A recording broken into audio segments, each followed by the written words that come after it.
Hello everybody, James here, Storytime with Dutch Mantell, episode 132. It's not really a special episode, Dutch, but we are going to be talking about WrestleMania 41.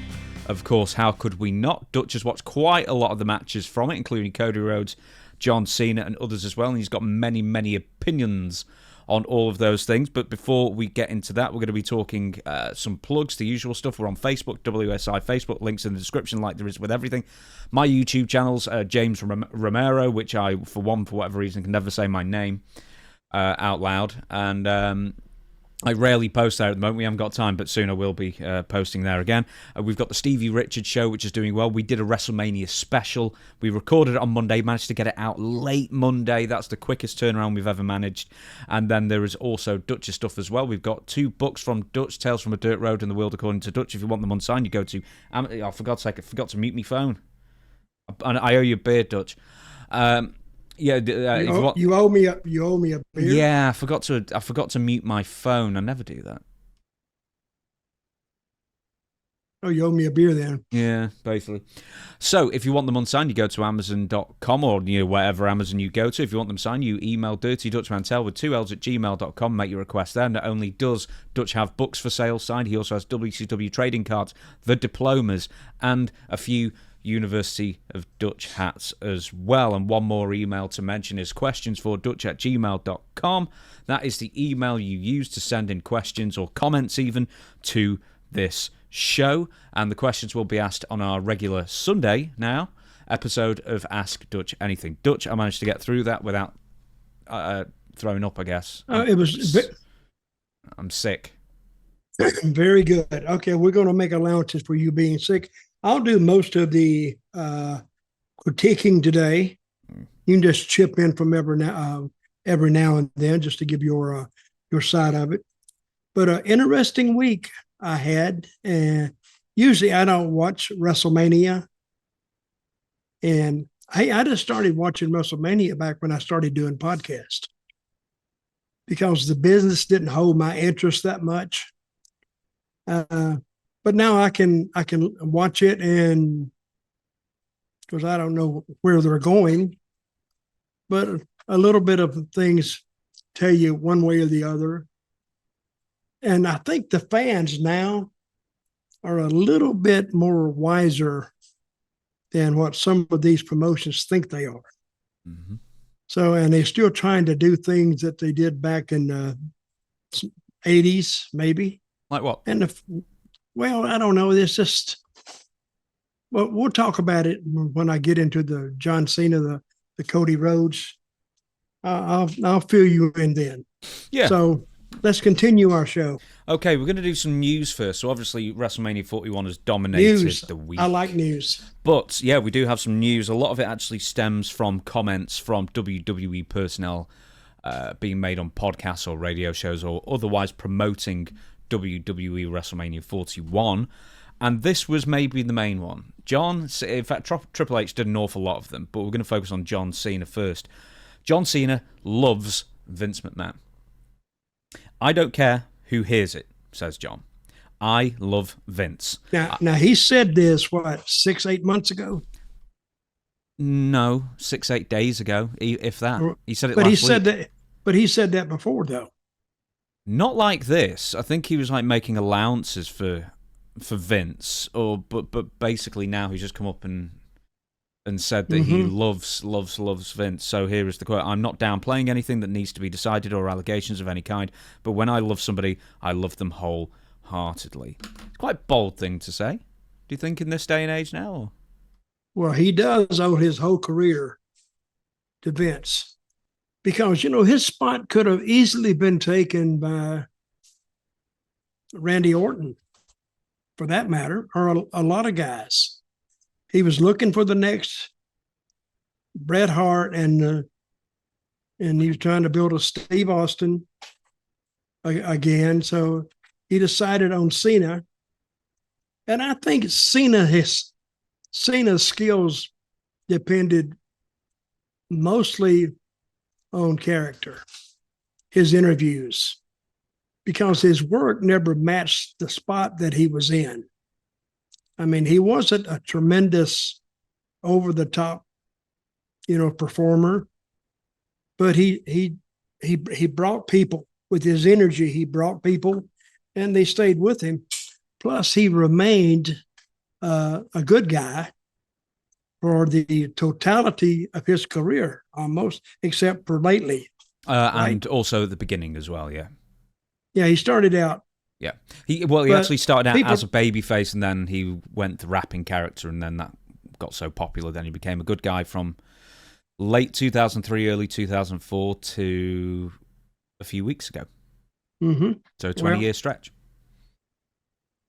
But, okay, continue. What were you going to say? Well, no, I was wondering whether... I mean, John Cena, I suppose, can get away with anything pretty much. But, I mean, are you thinking that enough time has passed where people can now talk about Vince again? Because Triple H thanked Vince McMahon for, in his Hall of Fame speech, which I think is more than fair enough. Because a lot of people do owe their careers to Vince, of course. But, I mean... I predicted, I don't know, 6, 8, maybe a year ago, that anything involving Vince at this point, and that Jeanette, what's her name? Janelle Grant. We've not heard from her in a while. And I'm thinking it's going to go to arbitration, and I think she'll get a ton of money because Vince has it to give, and we'll never see a trial out of it. But for John Cena to come out and say that he still loves Vince, it may have been because he upset people with that remark before when he was a babyface, when he was a good guy. Now he wants to upset him because he's a heel. But I think people, when they hear that, they completely separate that and wrestling. It's just that, and Vince's backstory, I think people know enough about his backstory that they got to believe that he is, I'm not saying guilty, but almost guilty in the public's eyes. Now I can't say for sure, but I've been around him, but I've never been around him when he did this. But you hear things here. There's no need for me to hear them, but I'm hearing them anyway. So I don't know what his purpose was in saying that he loves Vince McMahon and he loves them wholeheartedly. And he would just shout out to Vince. And Vince, in case you missed it, John Cena says he loves you. So just in case you missed it somehow. That's very good. John Cena has not signed a non-disclosure agreement, as far as we know, so he can say these things publicly. Oh, so he hasn't signed a non-disclosure? Not on Vince loving him, apparently, no. Or him loving Vince. So he's all good. Right, let's move on. So some more comments then. This one from WWE President Nick Khan, and he's somehow absolutely buried AEW President and owner Tony Khan without even mentioning him. So here is two of the quotes. There's not a tweet.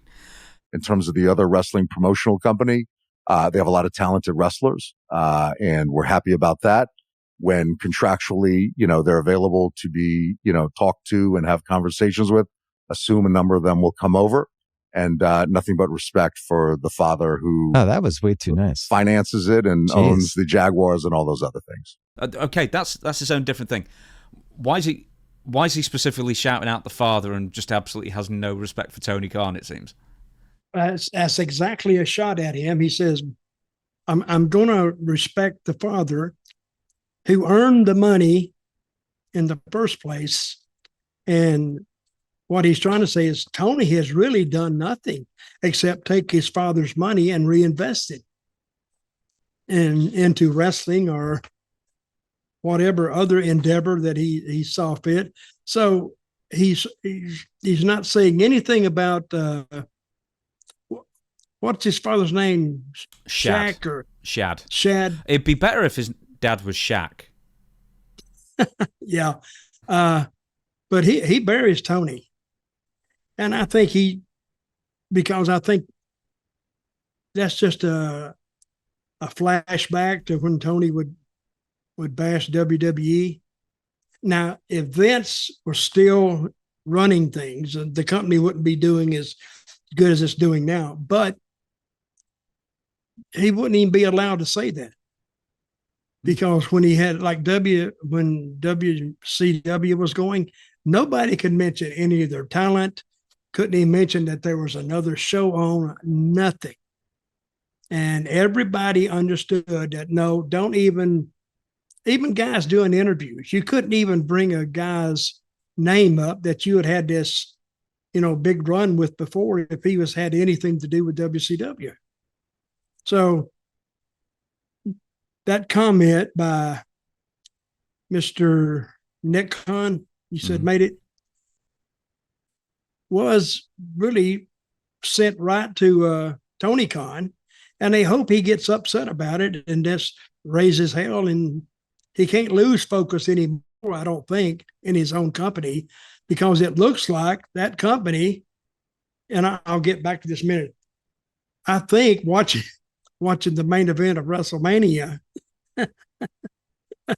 they might have given Nick Khan, they might have told him, said, how would you book this? And that was his finish we saw. But I'm sure that's not the way it is, but we'll talk more about that later. I know we actually just watched the end of WrestleMania once again because Dutch wanted a refresher. So, but yeah, we are teasing with that. There's another bit. There's two more bits actually. Look, that's something we won't do. Yeah, we won't sign. I think that happened in the past, though. Maybe before you, perhaps, but we won't sign and bench people. We sign people who we want to use. That is more true of WWE than AEW. Obviously, I mean, I know there's people like Omos and stuff who we've not seen in WWE for yonks. But apparently they're actually still employed by the company. But they're sort of few and far between. Whereas AEW, I'm going to get... in fact, I'll mention this now. Mariah May. Mariah May had recently said that she did... We'll get to Mariah May in a minute, actually, because that's its own thing. But she's just an example. And there are also other examples. Rusev, who we're going to be talking about later, who re-debuted for WWE. He was benched for over a year. So I think it's something worth mentioning that he said. But Nick Khan also says this about Cody Rhodes. He started part of another, league, and then you sort of saw him fade out over there. Yeah. And it's something that we talked about at WWE. It was like, well, this is interesting. It used to be, hey, this is about the wrestlers. This is about empowering the wrestlers. This is Cody's one of the co-founders. And then that narrative shifted. And that's when we decided, when we knew contractually we could make the call, and say, hey, why don't we get together and have a conversation? The deal was done in minutes, and boom, he returned WrestleMania 2022 at AT&T Stadium just 3 years ago. Right. And a year later was in the main event of WrestleMania 2023 at SoFi. There's something else you mentioned about Cody. You know that Tony Khan in recent past has accused WWE of contract tampering. So I'm wondering why Nick Khan is now going hell for leather on not contract tampering. They always do that. Yeah, I know. They always say, oh, well. What constitutes contract tampering? You can call somebody, can't you? Well, it's according to who calls who. And unless it was recorded. And they have both companies, WCW and WWE. Now it's AEW and WWE contract tampering. If I have a contract and I'm with WWE and AEW calls me, now, they could call me on a friendly call, I would assume, but if it's about business and whether I would like to sign come with them with a contract to them, yeah, that's contract tampering. Hard to prove. I don't ever think one has ever been proven, but that's what one company threatens the other company with all the time, that, oh, you're trying to steal our talent, you're trying to do this, and I've never heard of a contract tampering lawsuit. Have you ever heard of one? Not in wrestling, no, I don't. You've heard of threats of one. Yeah, maybe in the WCW days, but I don't remember one with like TNA or anything. No, I don't remember that either. But they said, "Oh, don't do this," and it's what that is to keep talent from really going crazy and calling the other company and all this, and and you start calling, then you start saying, this is what's going on, and this is what they're going to do, and this. And, if one company can find out what another company is going to do, well, they could do something right before that was identical to what the other company was going to do. But since it is taped and it plays late, it looks like, say, WWE found out AEW is going to do this. If they can really consider them a competitor, which they don't, WWE would just back it up a week. And now it looks like AEW is copying WWE. So it's a strange set of affairs when you talk that. And wrestlers going up and down the road, traveling, because we traveled ungodly miles, we would talk all that stuff. So if we'd have been lawyers, we'd have had that suit settled in like 35 minutes instead of it took like 2 years. Did you always used to do the thing where, obviously, let's say you couldn't talk to the person who was well under contract and there wasn't in like the last 3 months or something, but you could sure call up their friend and ask and find out from them? Oh yeah, you can do that, I guess. I have, but the thing is, you got to prove this in if it really goes to court or to arbitration or whatever, you either in front of a judge or a jury. I don't know how that is settled, but how do you prove that? It's a private conversation between two people, unless the second person said they did this, that, or the other. I don't know how you would even prove that. I've got something to ask. Okay, so a few examples. Let's say the TNA to WWE or the, what was it, ICW to Memphis, that kind of thing. Like the obvious number two toward the obvious number one. If you're the obvious number two, let's say you're back in TNA, Dutch, you're still booking. Like, I mean, don't put yourself in there. Don't depress yourself or anything. Well, but don't put me there long. No, I won't be. I'm already starting to get a bit depressed. I can see you twitching. So with TNA, would you advise against or for mentioning WWE on TNA television? For example, like Road Dogg and Billy Gunn when they were doing the Voodoo Kin Mafia thing, and they kept bringing up Vince McMahon and Shawn Michaels and Triple H and WWE. If you're the number two company and a distant number two company, is that okay to bring up WWE? Well, in that particular case, I saw no harm in it because we were number two anyway. So you might as well bring up number one because they had seen these guys team up before. The people, wrestling fans do not forget. And sometimes we just go by things that, well, why didn't they say something about that? Well, but they went out and broke all the rules. I think they were just daring WWE to sue them. And I think because they had an attorney who loved lawsuits because he would make more money if there was a lawsuit that was filed. But they were begging to be recognized by WWE. And hey, Billy Gunn and Road Dogg, they threw a lot of references in there to WWE. And I even said to myself, wait a minute, are they supposed to do this? Because I didn't know what their interview was going to be.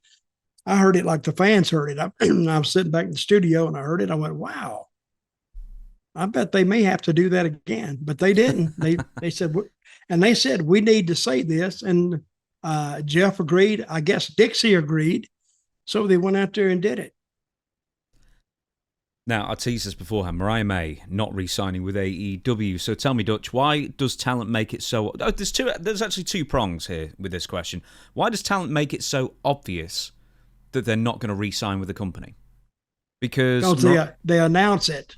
Yeah, Mariah May apparently told Tony Khan, I'm not re-signing with AEW when my contract is up. And there was like another 6 months or something like that. But my question is, how did that news get out there? Mariah May put it out? No, there were rumors. I think that's one of the wrestling newsletter website and newsletter things that filtered out there. But Tony let it out, I guess. He could have done because the story. So who's the leak? Well, whether it's her or Tony or someone else in AEW, Mariah May apparently told Tony Khan before the AEW Revolution pay-per-view back in early March, that she was not going to be re-signing with AEW when her contract was up, and I think the contract was up in, like, I don't know, September or something, like had 6 months left maybe. So what Tony did was then make sure that her feud with Tony Storm was blown off at the pay-per-view. Done. And then ever since then, Mariah May's been off TV. And how long does she have to September? Yeah, maybe 6 months. I'm just sort of plucking that out of thin air, I think, but it's something like that. Well, she's a good talent. And I don't know, even if she was leaving, you can still, I don't know. That thing is considered when you decide a cutoff point for it. But see, if she hadn't let that out, or that news didn't get out, you could actually, you used to do, this is what I'm saying, could do a loser leave town, because without the internet and without all this and without vast knowledge of plans disseminated to millions of people, there would be a doubt on who would leave. Of course, wrestling figured out a way around that too. I did it. Dusty did it. So we would lose the match. We were the good guys. We'd lose the match, and then all of a sudden, this other wrestler would show up under a hood, under a mask, and you could do that a couple of times before we got old hat. But it was a good way to recover from it. And then by the time after 3 months was up, you're ready to unveil. People had forgot the loser leave. You're supposed to leave town for a year. People have forgotten that, so you just travel right on. But that's how a lot of things just happen, just because it could. But if the news hadn't got out that she is not re-signing, now they can't do anything with her. Well, it wasn't even that. She told Tony Khan she wasn't re-signing. But here's the big question. Why would you tell your boss that instead of making him think that, well, maybe if she'd kept that to herself, you could just play AEW and WWE against each other and get a better deal out of it? Why? Okay, maybe she said, I'm going to tell him I'm not re-signing. Would he say, the natural question would be why? And what did she tell him? Do you know? Do you know any part of the conversation they had? No. All that I know is apparently she's going to be seeing out the rest of her contract at home, because as soon as you tell Tony Khan that you've got a desire to leave, he will take you off TV immediately, which is why the Tony Khan-Mariah May feud was ended prematurely, because right before that last match, Mariah went, I'm going, and Tony went, okay, well, you're losing this match and then you're gone. But I'm going to pay you for 6 months first before you can sign anywhere. Brother, I'd be busting my nuts off to sign somewhere else. I could sit home, I could train, get back to like normal life, and still get paid. But I don't see. There's a lot of things I don't understand about Tony Khan. Money is not one of his issues. He's got tons and tons and tons of money. But I think the wrestlers do play him for that, but he allows himself to be played. So if this is the way he's going to do business and he's going to pay everybody, okay. So you know what you should do is you should sign with AEW, and then as soon as the ink is dry, you say, I'm thinking about going to WWE. That's it. And then he'll pay you to sit at home for 3 years. And some have sat home for 3 years. I've often wondered about his pay schedule. How many people does he have under contract? I heard 180 at one time. Yeah, but that's only the on-screen personnel. I mean, he's got dozens and dozens of, in backstage as well. And he's paying them? Oh, God, yeah, he's paying everybody. I wrote a story for you, Dutch. He's not paying me. No, not yet. You need to be more pleasant to AEW. Right, I want to tell you a story because you mentioned loser leaves town. Cactus Jack, when he was still in like Dallas, I think with Eric Embry and stuff, Mm-hmm. was wrestling a loser leave town, right? And everybody going into it, no internet, obviously. Everybody going into it, or quite a lot of people going into it, knew that Cactus Jack was going to lose. Do you know how? He drove up in his car, packed. Even worse, he drove up with a U-Haul. Oh, that's been done before. You know who did that?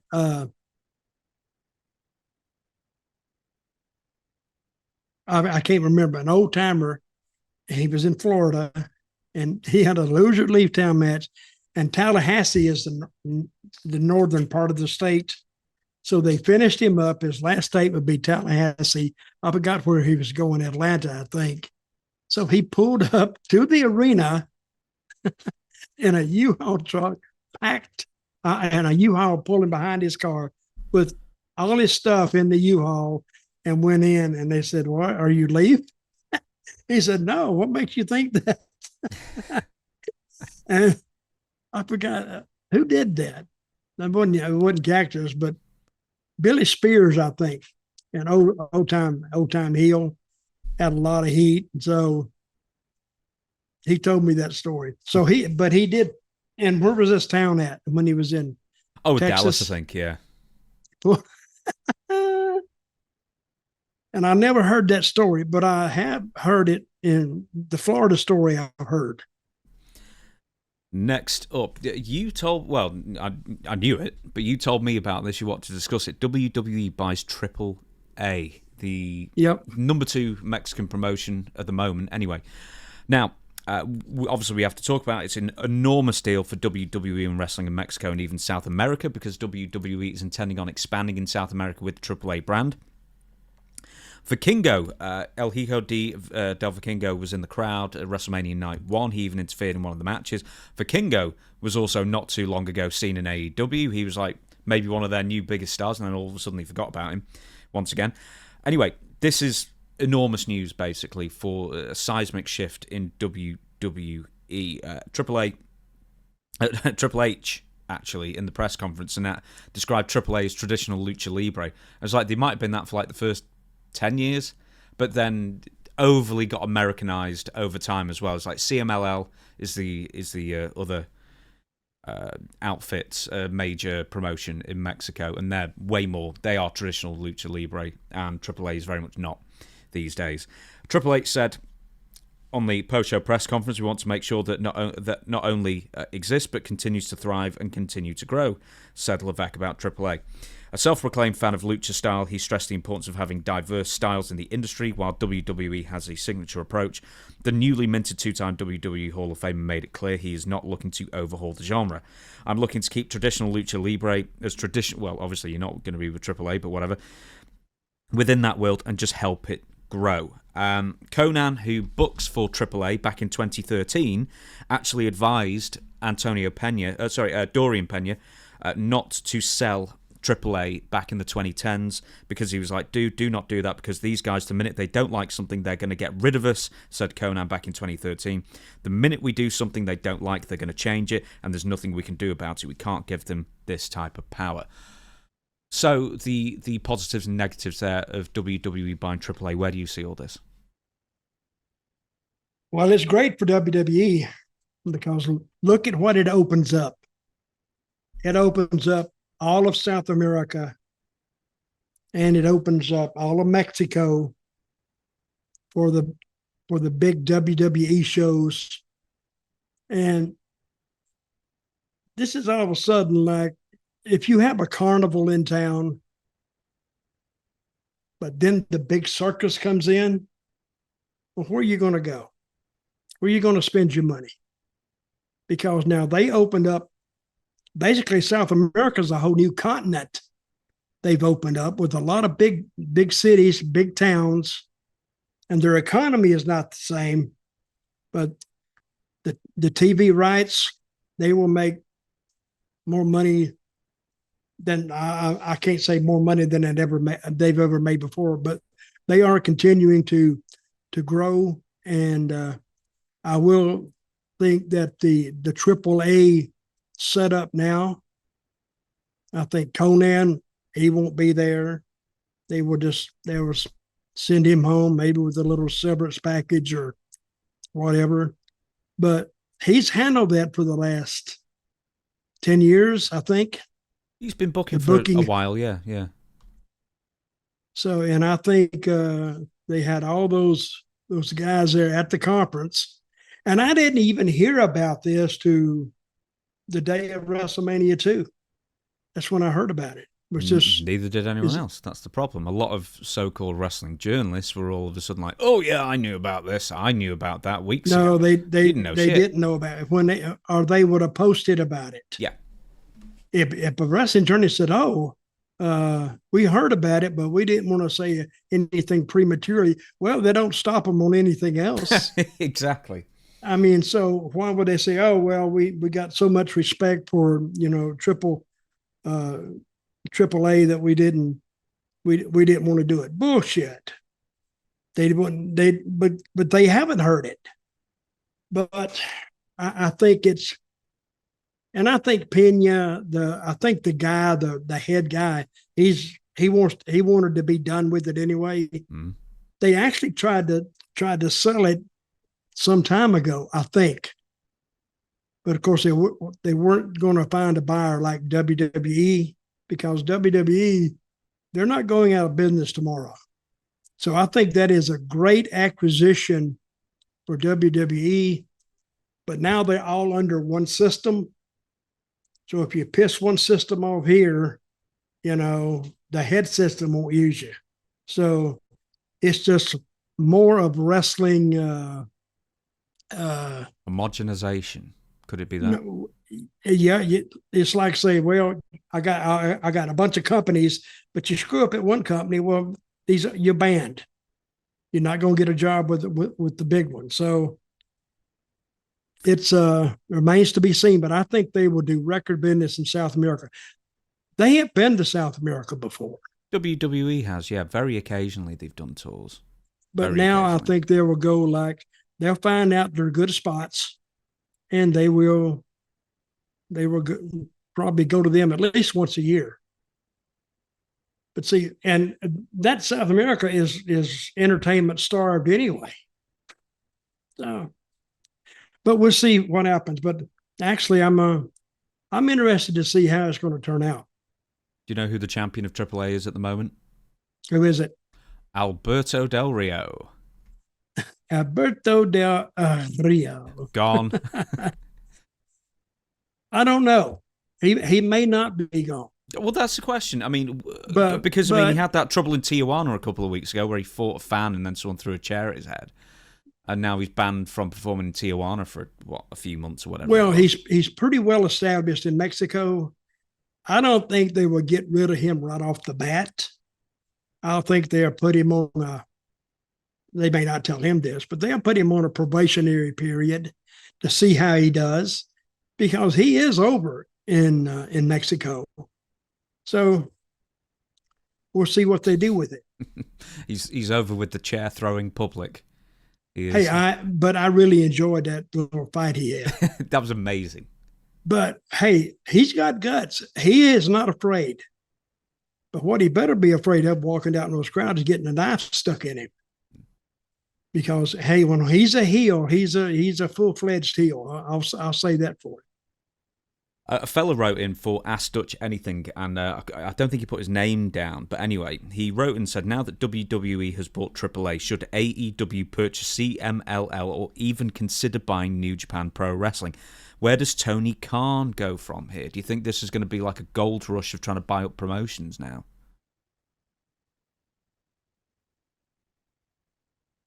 I don't think Tony Khan's going to go after CMLL, because now now it's a worldwide fight.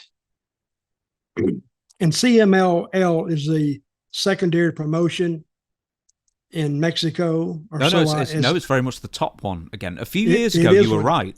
A few years ago, CMLL was dead, and now it's just totally. And now they're selling out tickets like they probably never have before. Oh, doing I didn't hear amazing that. business at the moment. But they're traditional lucha libre, right? Yes. And see, WWE, they have to watch taking that lucha libre style away, because that was traditionally been associated with Mexican wrestling. And all of a sudden, you hear things now, I don't watch wrestling anymore. They could soon be hearing that in Mexico. I don't watch it anymore because it's changed so much. But again, that's a big undertaking. So let me ask you this. What do you think AAA, what the deal is? How much money transferred hands? That's a good question, because I'll tell you what AAA that people aren't talking about that they have is they have over 3 decades worth of tape library as well, and they've got established television deals there that are worth something, and a load of contracts and the name and everything else, a load of trademarks. I mean, who knows? They could have paid $50 million for it, for all I know. They could have paid more. I mean, it is a fairly well established brand, so it could have been 9 figures, for all I know, but it would have been a lot. $1 billion? No, I don't think it would have been $1 billion, but it could well be in the hundreds. That's what I'm thinking. I'm thinking maybe, well, hell, I can think anything. About 20 you don't have to. 20 bucks and a taco. How's that? They said, okay, come on in, you got it. Thing is, you don't have to. But because I think it's in the hundreds of millions. TKO is a publicly traded company. We'll find out soon enough how much they paid for it. Do you want to?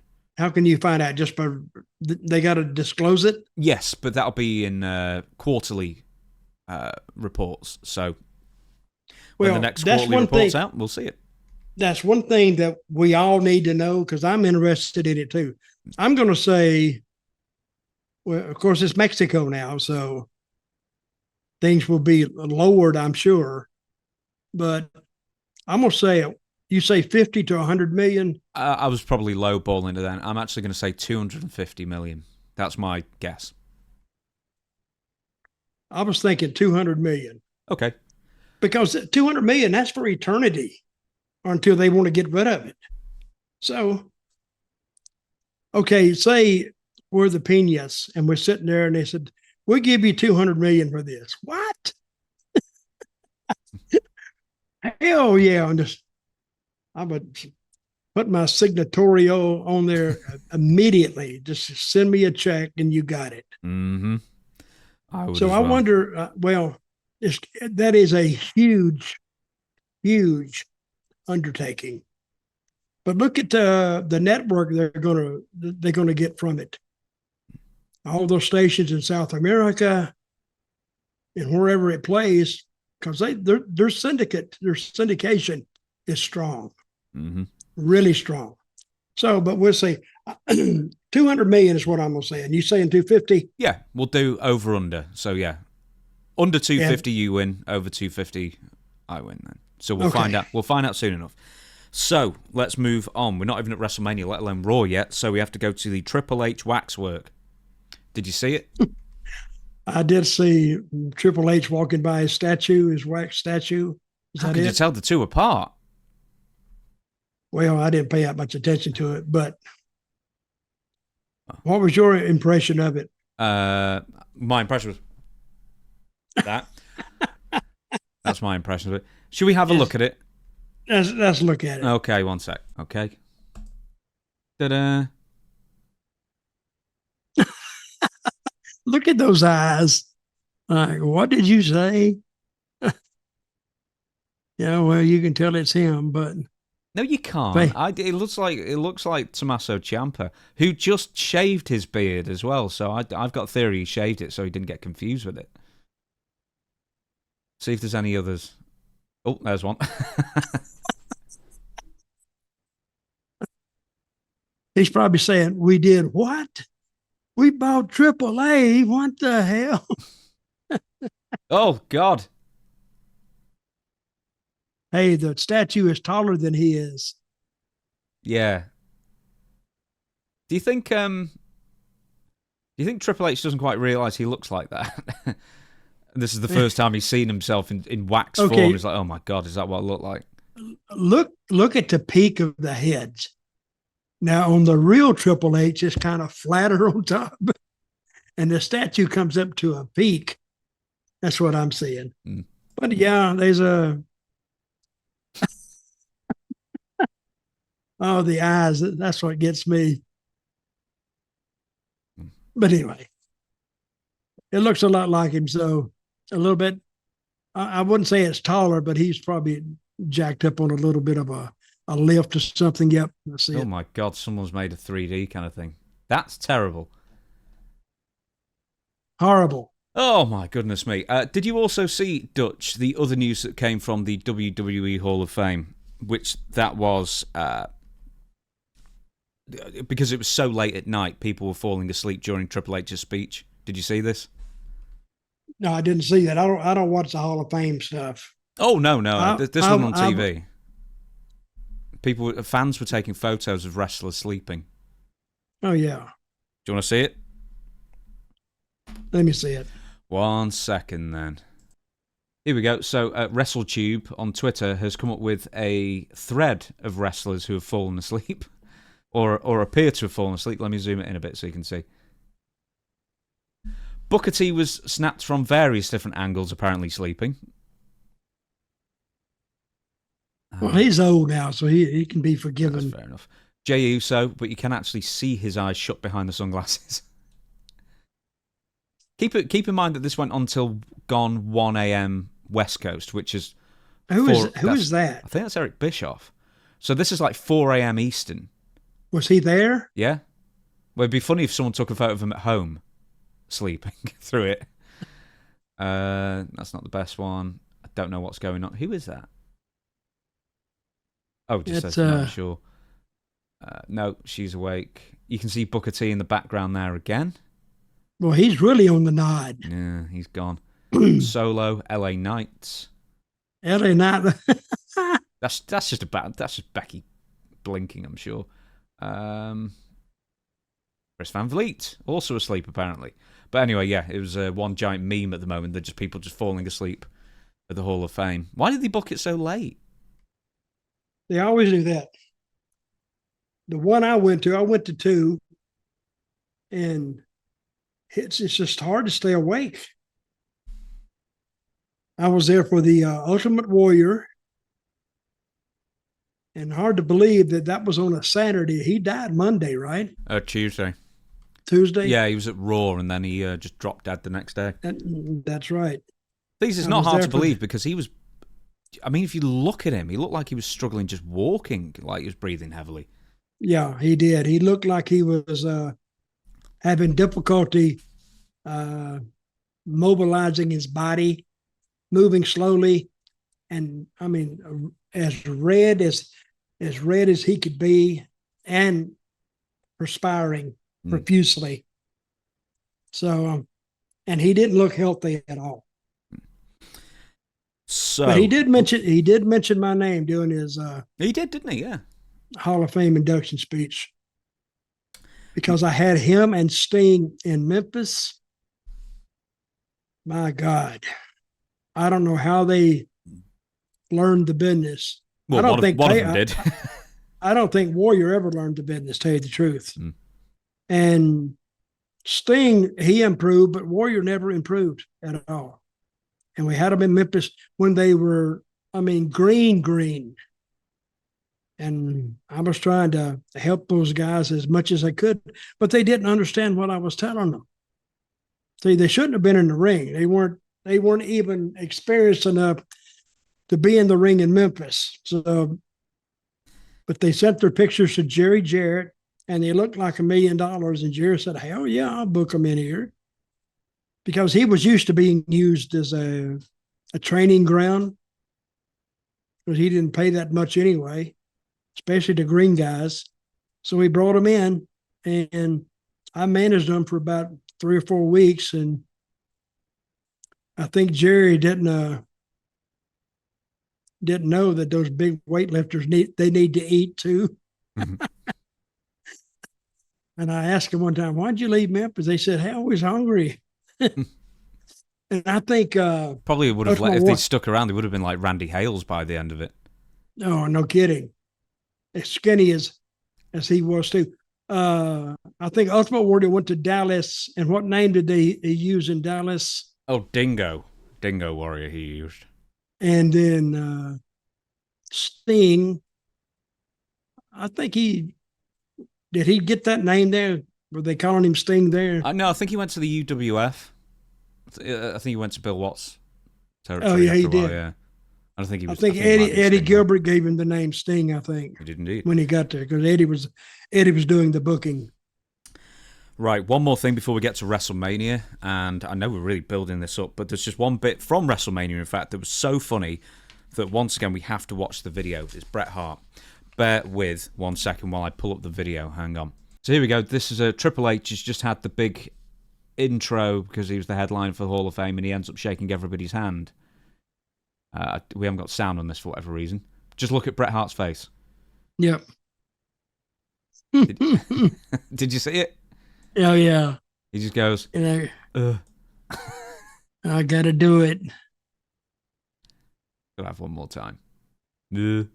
Is that Undertaker? Who is that? Who's that lady? Oh, that's Undertaker's Michelle wife? McCool. Yeah, Okay. Undertaker's wife, yeah.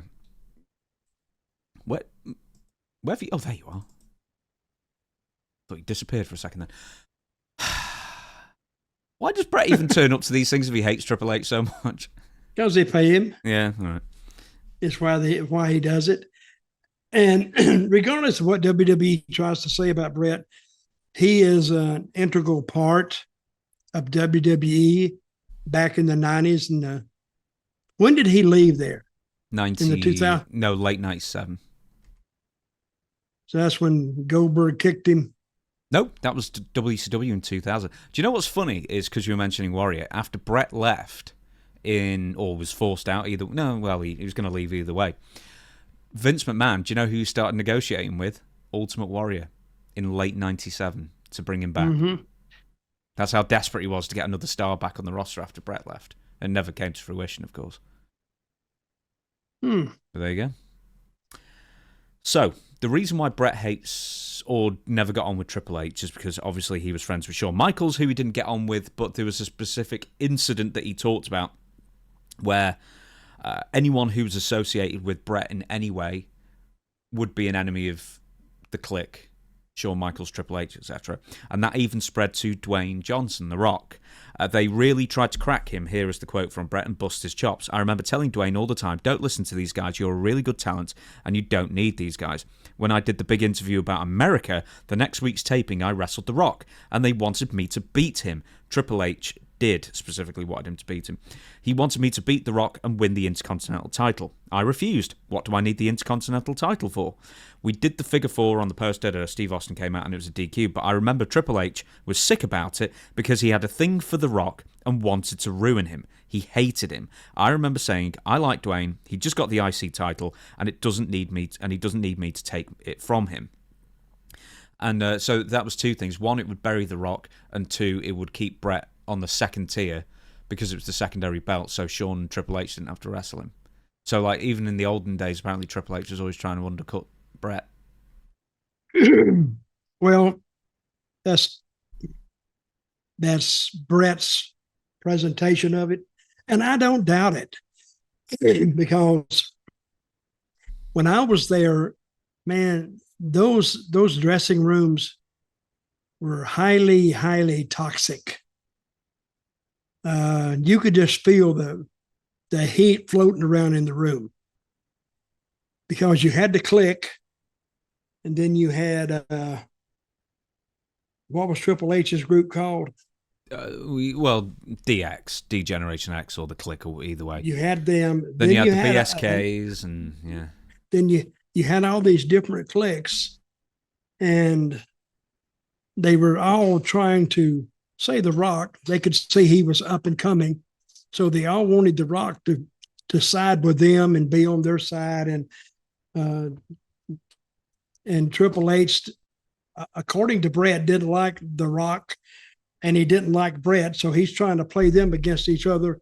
It's this typical wrestling, stab you in the back if you can, and apparently it was working up there because nobody was getting along. Nobody. Another reason that Bret apparently didn't like Triple H is because years later, Triple H claimed responsibility for the Montreal screw job, which nobody believes that he was responsible for it. But he said there was a phone call that happened with Shawn, myself, and Vince. This is Triple H speaking. Vince said, look, Bret's not going to do it. He refuses to do it, as in lose or whatever. I don't remember all the specifics, but I was the one that was like, F that. If he won't do it for him. Talking about Sean. It's like he's hardly a shooter. But Triple H is trying to claim responsibility for the Montreal Screwjob when actually most people think it was Jim Cornette, inadvertently. Possibly. Do you know and the reason I say that is because that sounds like Jim. Yeah, well, he's a historian. He knows about them. He knows how to do them. So I don't know who gave Bret the idea. I mean, Vince the idea, and I don't begrudge Vince doing it because that is the normal way that wrestling operates. I'll get guys to put you over, and then you put over the guy at the end on your way out. But he didn't, and I never heard that before. You keep the title, then you just give it up. Well, who's that make look good? It makes Bret Hart look good. But unless it was Vince, and I hate to be taking Vince's side, but Vince gave him the machinery and the time and the wins and the TV for him to ascend to that title of World Heavyweight Champion. Then when it comes time to move it to someone else who's going to be there, he refused to do it. So yeah, you have to. I don't know if that was the best way to do it, but if he won't do business, what are you going to do? There's a lot more to the story, though. An awful. He was under contract for another 6 weeks, and he even offered to drop the belt to Steve Lombardi, because people forget this. Is they had a battle royal, a number one contenders battle royal, non-televised. It was in Madison Square Garden, where Pat Patterson said, "Wouldn't it be funny?" or whoever he said, "Wouldn't it be funny if a real dark horse won it?" And then that's how the Brooklyn Brawler ended up winning this number one contenders battle royal. Bret said, "I'll lose it to Steve Lombardi. I don't care." It was just Sean specifically, and Montreal specifically. So it ended up just being a point of contention, and then no one could agree. And there was plenty of ways Bret could lose, and that he offered to lose, and Vince didn't want him to. But that's after the fact, though. I have never seen or heard of Bret offering to lose anything. Because Bret was very conscious of how he was perceived, but not only the fans, but the other wrestlers too. And a lot of times, I didn't even want to be around Bret or around the clique or any of them, because I don't know. See, I've worked a couple of times in WWE, and both times I wasn't comfortable working there. First time I worked there, I think I don't even remember when I worked there first, 96, I think. Yeah, 95, 96. But anyway, I didn't enjoy my time there, and especially when you had all that rivalry going on between the groups, it was hard to be there. It really was. Right then, let's talk about WrestleMania 41. We're going to get straight into it. A lot of people have been complaining about WrestleMania 41. I have. Have you? Well, nobody listened, but I can say what I can say. I can speak from what I saw and what I felt. Well, we're going to talk straight away about John Cena versus Cody Rhodes. You watched it live, I suspect, or after the fact, and then we actually watched the finish once again just before we started the show, just to refresh your memory of exactly what happened. You wrote me quite a long paragraph of why you thought this was maybe the worst WrestleMania main event ever. You hated it. What happened? Well, I didn't like the setup. I didn't understand it. I understood it, but it looked like it was a last-second grab because they didn't know who was going to face Cody. This had no to me, it had no reaching arms or things you can hang on to. So let's start from the beginning. Cody comes out, and the people, it's a WrestleMania. They get up. Cena comes out, out. They get up a little bit. But it's almost like they're seeing two guys that they don't want to see in this main event. Because I think both of them still have their fans. And Cena, it's almost like you're going to watch something, but you have this illusion in your mind that's how it's going to end, because they knew that Cena was going to win. But how was he going to win? But the thing that held him there and the intensity that held him there was that The Rock was going to show up. And what happened? The Rock didn't show up. And after they've seen these fantastically layered finishes and build up to finishes, they expected that in this match, and it never happened. What they did see is Travis Scott come down, and that was okay. They were still going to get up because they still expected, and because all this stuff at WWE, it's all layered. This happens, and then it's going this way, and all of a sudden this happens, and the music happens, and here comes somebody else. But when they saw Travis Scott coming down, and it took him forever to get to the ring. Can he speed it up just a little bit? But that's creative's. That's creative's job. Tell him don't take all day getting down there. But Travis Scott is a fan, so he thinks if he takes his time making his entrance, the camera will be on him. And I bet he took almost a minute to getting down to the ring. And the referee was knocked down, right? Mm-hmm. During this time. And if a referee can't get up in a minute, or another referee joined them because he's unable to go, see, they just basically made themselves look bad. Yeah, do you know how ass that referee bump looked as well? The referee was just stood in the corner. John Cena lightly lands in him in the corner. Then all of a sudden, it was like the Manchurian Candidate. Someone in the blew his head off somehow, and we didn't notice. He's dead. Yeah. And then Travis Scott comes down, and I'm going, oh boy, this is in slow motion. Now the fans are waiting. Of course, they're waiting. I know what they're waiting for. They're waiting for Rock. They don't know he's not going to come. Then they go through this, and Cody takes a swing at Travis Scott and doesn't hit him. And then finally something happens to Cena. He goes out or something.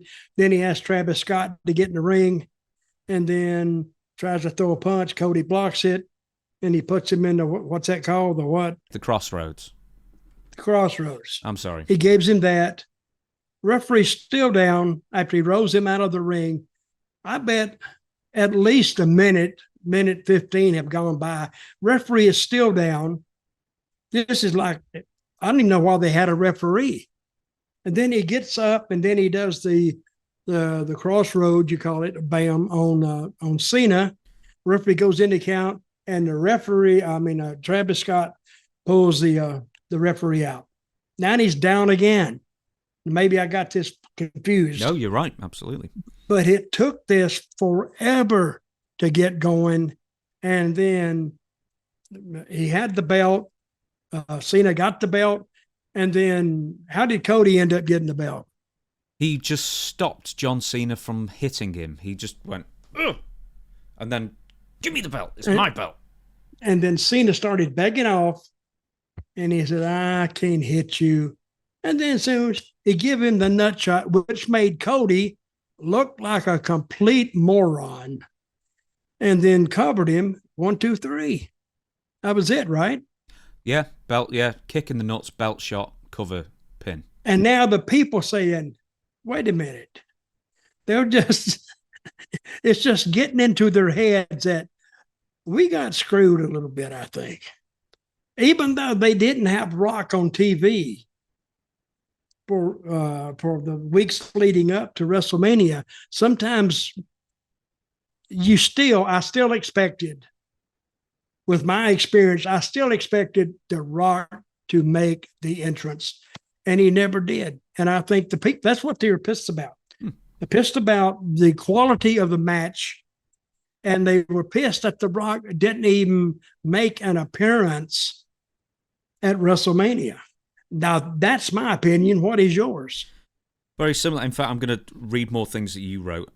Firstly, you said this match, this finish, you've seen better finishes on a lowly indie show in Kentucky than this match delivered.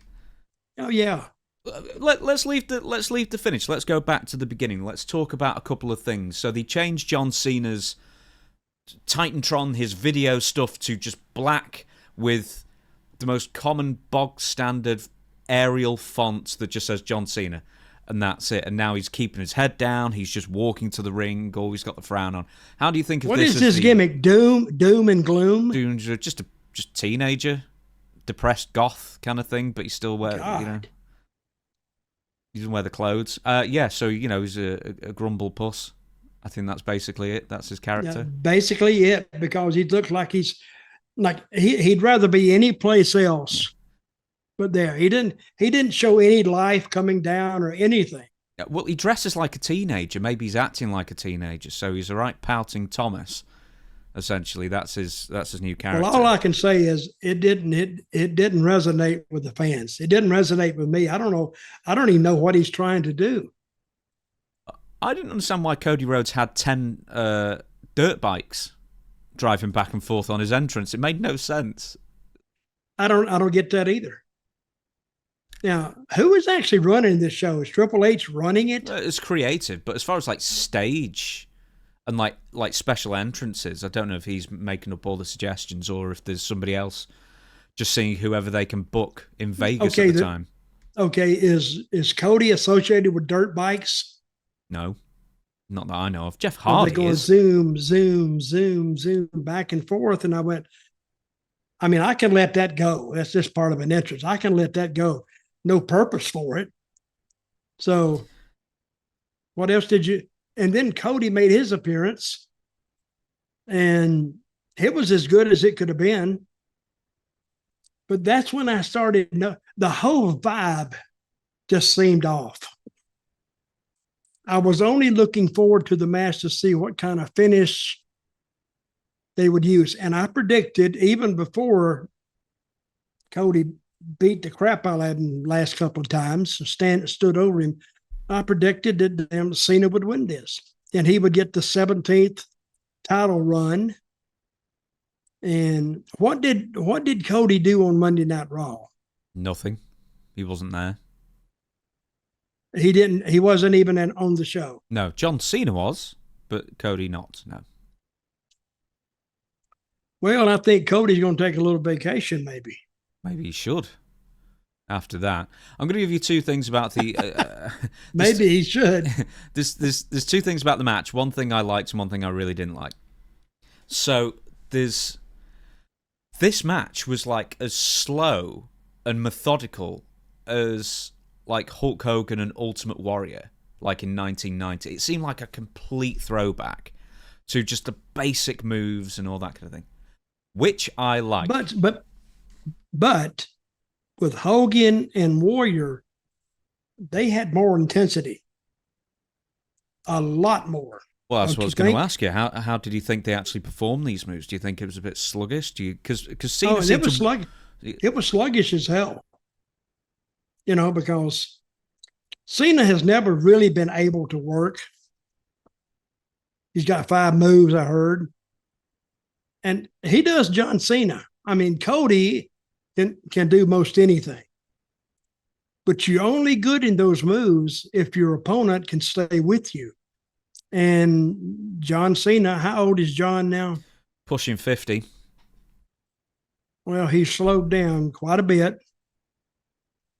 And I don't think he wasn't taking the bumps like he normally would as well. He was doing like more rolling bumps at first. I think he's still got ring rust. I mean, can you knock off the ring rust practicing in a wrestling ring, or does it have to be in front of fans? Because do you need that adrenaline to take those bumps? Yeah, you do. And when you don't take those bumps on a regular basis, you do get stiff.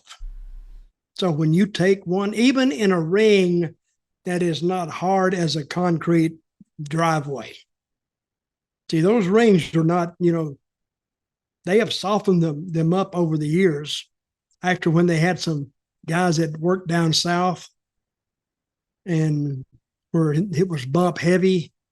You can't take those bumps. I remember the first bump I took in a WWE ring, I damn near killed me, and I was used to taking them. That's why, and this is because of the old man, Vincent Sr. He used a lot of old timers, and they couldn't take bumps anyway, and the rings were hard. That's why they did a stand-up style. When a guy would go down, he'd go to his knee and then go down because they couldn't take that bump flat on the back. But I think this finish, watching it play out, I mean, and Travis Scott did not help it, and The Rock not being there, damn sure the Rock would have injected some adrenaline in there, because when The Rock come, and I thought The Rock should have been he should have played the spot that Travis Scott played. Well, I'm going to give you one even further, Dutch. They were selling T-shirts in Las Vegas at the Fan Access and everything WWE, saying finally The Rock has returned to Las Vegas. Really? The merchandise people were told that The Rock was going to be there. Let me ask you this. Why wasn't The Rock there? He posted a video a couple of days ago saying he was in Hawaii. Here's the thing. Becky Lynch did the same thing. Oh, I definitely won't be at WrestleMania. Then obviously she's at WrestleMania. The more you go out of your way to say, I'm not going to be somewhere in wrestling, it's basically foreshadowing that you will be there. And for some reason, The Rock didn't know that. I don't know why The Rock wasn't there. Did he think he didn't need to be there? Did he say, what did his message say? I'm going to look. In fact, you know what? I'm going to pause this and I'm going to look. One sec. Okay, so this is his Instagram of 2 days ago. It says, love coming back and kicking it in on Maui with Ohana. I can drive my truck all day all over the island. Life is so crazy. So just breathing in the manor will always be one of my anchors. So he's in Hawaii as of 2 days ago, apparently, when he's driving. Oh, that's music. We can't listen to that. So that was the last post he did. So nothing about WrestleMania. Nothing about WrestleMania. But the fans probably took it as a disguise. Yeah. And he's saying he's in Hawaii and he'll be in Vegas. Because I thought he was going to be in Vegas. I thought, was it the reason that Cena got the title was because of his association with The Rock? Yes. And so why wasn't he there? His Cody's throat. I don't know. Here's the thing with Travis Scott, right? Not only is he just a completely unacceptable substitute. No, completely. You could pick an average guy out of the crowd that looks more threatening. And he's there on his own, like somehow he's holding his own kind of thing, you know? Now let me ask you, why is Travis Scott even there? What is his connection? Well, he's a big fan, I guess. And apparently he's a big name in music, which I am unaware of because... Not to me. They had a lot of rappers in the crowd. Mm-hmm. Now, if they take WWE to be predominantly rap music... Which they're not. I'm pretty sure they're more rock-based. It's a more rock-based, fandom as well. Well, I just don't get... Even Travis Scott, when he first appeared, I had no idea who he is. I still don't know who he is. Now, unless they're pushing the program for young people to start watching again, but I don't know what's going to make them start watching again anyway. because that finish didn't excite me.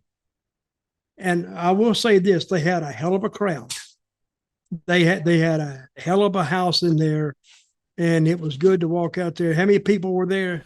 For both nights combined, they're practically all the same people, but they said 124,000, so about 60,000 a night. But there's mostly the same people. Here's something else. I'm going to give you a fact, Dutch. Do you know when the coveted 18 to 49 demographic goes up? Do you know what makes that demographic go up more than anything else? Is when they bring back the old timers like Ric Flair and The Rock and John Cena. Young people want to see the old people. It's just how it is. I don't get that. Yeah, do you want to see the established names? One more thing before we get off Cody and Cena. Should John Cena... I mean, we watched the Elimination Chamber where John Cena, as you said, The Rock cuts his throat and everything.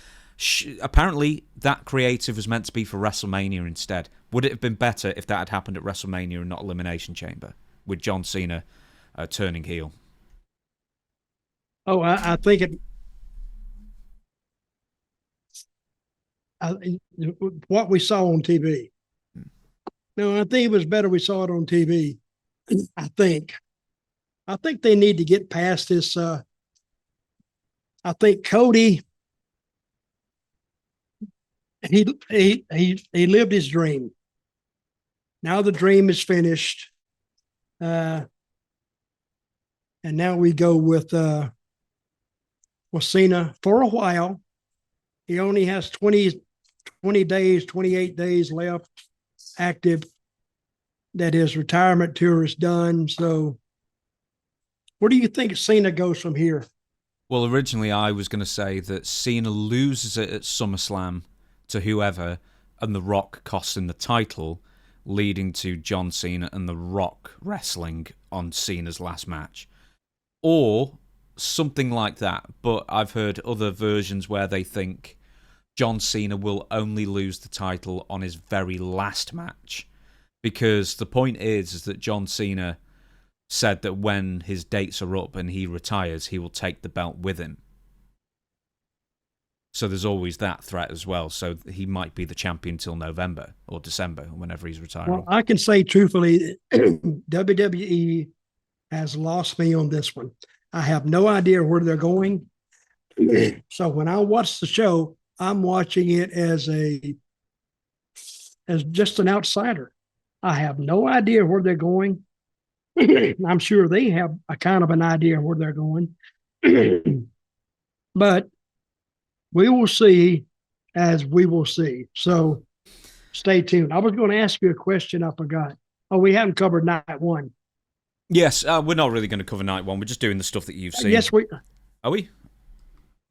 What was the girls' match on the three-way? That was night two. Okay. But that's coming up. Okay. Yeah, well, I thought it was a great match. Right, that is coming up. But before that, we're going to talk about Randy Orton versus mystery opponent. It was originally going to be Kevin Owens.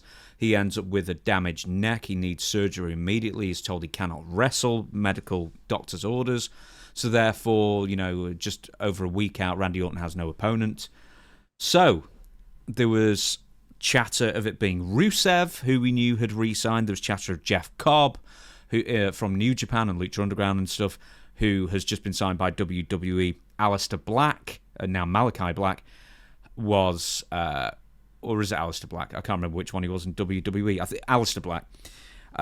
He's just re-signed. And then also Jeff Hardy was an idea as well, because he was also with TNA. But it turned out to be Joe Hendry, TNA World Champion. How did you think this went, Dutch? Well, all those other names of people, I don't know none of those names fit, because whoever was going to be in this row had to take an ass kicking.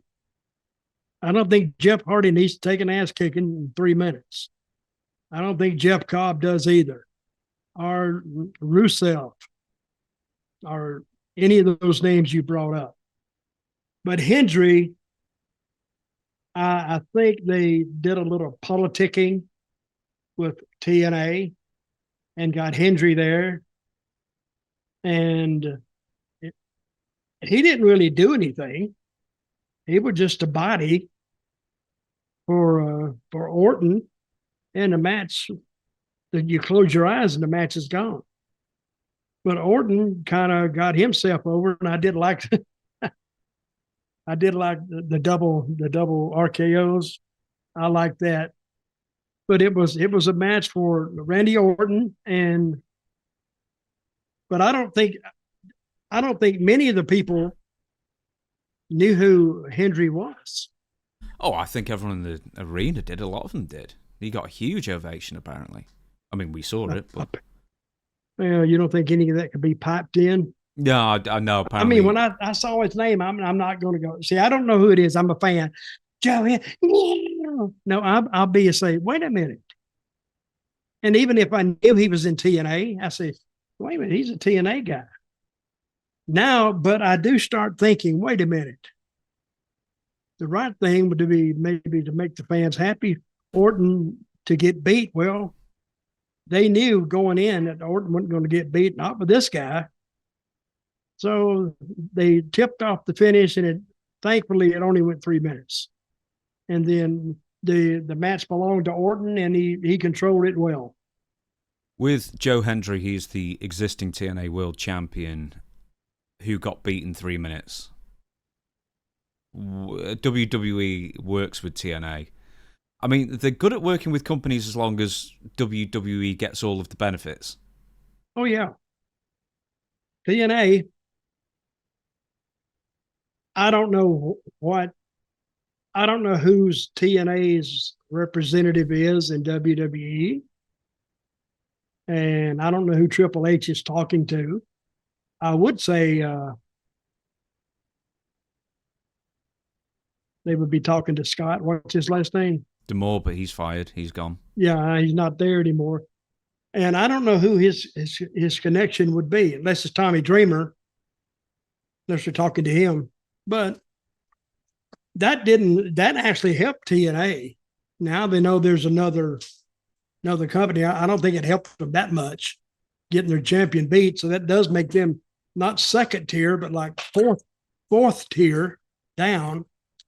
But in Joe Hendry with that smile, and you want to slap him when he turned around. He's got that smile on. Oh yeah, but Joe Hendry did mention me in his song that he sings. He did.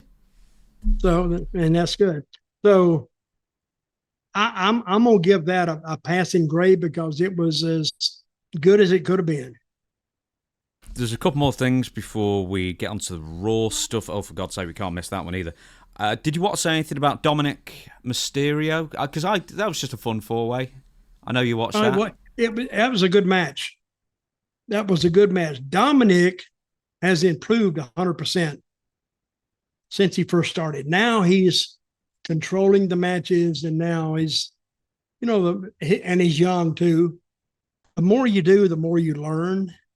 And that finish, that match had a good finish, a good creative finish where he came out, and it didn't bury any of the other talent. He just, did he move on what was the finish on that? He was covering somebody, he moved. He ended up pinning Finn Balor, who was his Judgment Day faction cohort. So I think that's really all it could have been, because we'll talk about Bron Breakker later, but obviously he didn't want to be pinned because he's ascending the ladder. Penta, you don't want to pin, because they pinned him on Raw the next night, but you don't want to pin him because he's still new. And plus, there's only really the story between Finn and Dom, I think. And on the next night on Raw, Finn Balor's still with the group, but he's obviously pulling a face that he's upset that he's not holding the belt and Dominik is. Now, they've been doing this for like 6 months, right? With him and Finn Balor at odds with each other. Yeah, to a point here and there a little bit, but then Judgment Day's been going for years. It was founded by Adam Copeland like 3 years earlier. That's how long it's been going for. Yeah, but I'm saying Finn Balor and Dominik. Yeah. So sometimes the WWE, they will wear you out by going too long with it. They almost went too long with Sami Zayn for a while. And we didn't see Sami Zayn at WrestleMania, right? No, we didn't. He turned up the next night on Raw just to congratulate Jey Uso. Okay. But he might be injured again. I can't remember. I know he's been out for a short while. Okay. Let's talk about that women's three-way a minute. Oh, we'll get there. We'll get there. Don't you worry, Dutch. Don't you worry. We'll get there. There's more with Dominik. John Cena John Cena on an interview in between declaring his love for Vince McMahon and apologizing to China, said that Dominik Mysterio, when all is said and done in his career, if he stays the course he's doing, will have a bigger, more important, more impressive career than his father, Ray. Can you see that? I can see that. Are you really high on Dom as a long-term prospect? Oh, yeah. What's your drawback on him? I mean, he could hit the gym a bit more. He stole your nickname. Well, yeah, he did steal my nickname. I forgot that. I'm forgiving him for that, though. I think Creative did that. Dirty Dom doesn't even sound right. Dirty Dominik. It's too, first of all, that's too long. Dirty Dutch, boom, boom. It hits you, then you're gone. But Dirty Dominik, it's too flashy. But anyway, yeah, he's going to get better. And I think his body will get better. He's how old is he? 21? No, I think he's like 25 or something now. Okay, and he's tall, right? Compared to his daddy, he is, yeah. I think he's like 6 foot, 6'1" maybe. Oh God, he's 20. He's 28. Who's not that? He's that old? Yeah, I didn't think he was that old. I didn't think he was that old either. That's for what experts we are. Mm. But I think he'll do well. Not as good as Gunther, but he's going to do good. Oh, we're going to get to. Are we going to get to? Yeah, we are going to get to Gunther in a bit as well. A couple of matches that you made notes on: Drew McIntyre versus Damian Priest. You said it was a decent match after all the post work of getting it established, and they delivered as much as they could. You also said that McIntyre was the rightful winner. I mean, I can't agree more. I like with Drew and Priest. It's like Drew's so much just a bigger star than Damian Priest, I think. It's not even funny. Drew should be way above where he is now. But Damian, he has room to grow. I think he needs to. I like the name, but I think Drew needed to win that match because those guys work their asses off. They literally believe it themselves. I mean, you can work those punches to a degree, but when they start laying them in, and they were laying it in, and the people, and they stay in character. When they get in the ring, they're ready to go. So I enjoyed the match. The rightful guy won, and they lived to see another day. How old do you think Damian Priest is? 30. He's 42. 43 this year. You got to be kidding me. Yeah, he's been around a very long time. Now, that amazes me that the WWE would sign a green guy that old. He's not green. He started in 2005. It doesn't matter. I mean, but green to WWE. Do you know what I mean? Yeah, 2018. But he's never worked for a regular company. He worked for independent promotions in the East Coast, and then he worked for 10 years. Worked Ring of Honor for 3 years. Then he signed with WWE in 2018. As I say, I think I said this on Stevie's show. I know people within the business who think Damian Priest is absolutely fantastic and underrated. So he's got the sort of insider's seal of approval, very much so. Well, and there's a lot to be done with him. I don't think creative has really hammered down on him and gave him a distinct character. He has one, but to me, I don't think it's. You can't easily describe it. No, you can't. He's not punk. He wears that black, so he's not grunge. I don't know what he is. I think he needs to get more into that Puerto Rican heritage of his. and I think that might help him. Well, they say bisexual Undertaker. And that was Who said that? I think Rhea Ripley's even said that, has described him as bisexual Undertaker. He even does the walk across the ring ropes. That is pretty good. Right, bisexual. Hey, I didn't say that. Rhea Ripley said it. Right. The one more bit of video we have to watch. Steve Austin. Damn, was he drinking? Oh, there's more than one video, amazingly, which suggests that he was drinking beforehand, yeah. Do you want to watch the video?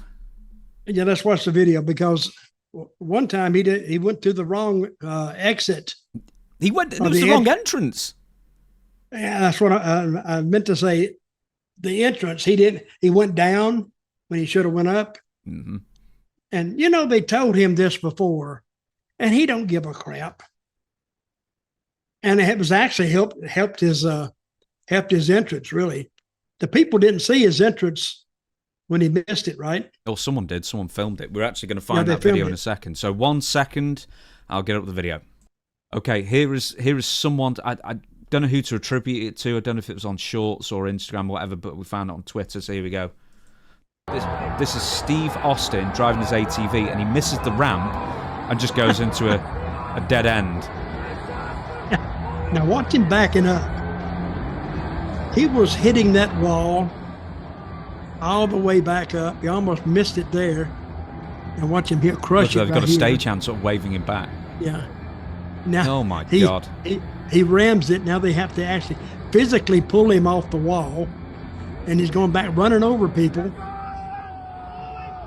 Now he's saying, well, hell, I missed it. He don't give a crap. And then he goes up to the top. And he makes his entrance right there. Apparently, I think I think people thought it was like a bathroom break in between matches. No one knew Steve Austin was going to come out again. People freaked and were running back to their seats. There's we've actually got the full 1 second. Here we go. Oops, bear with me. He was going fast too. Yeah, but he sort of accelerates right at the end here. He goes, "Rrr." Oh yeah, he did. And goes around and bam, he almost went in the crowd. It's quite back that up a little bit and see how high he comes off that seat. Hey, look, it's all right. Hey, and then he just turned it into a stand, like to wave to the fans. He gets up to right. So there's a woman there that I can't zoom in with this current setup. I'm not Stevie. I'm sorry, but that woman's face is absolute thunder. Let me just move us across. That woman's face is thunder the entire time.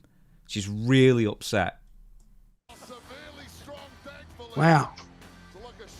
I know, yeah. She's a proper Karen, apparently.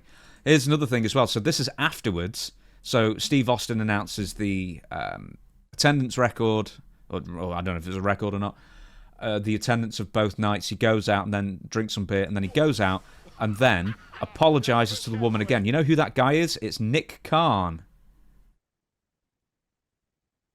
Oh, yeah. Nick Khan. He's over there.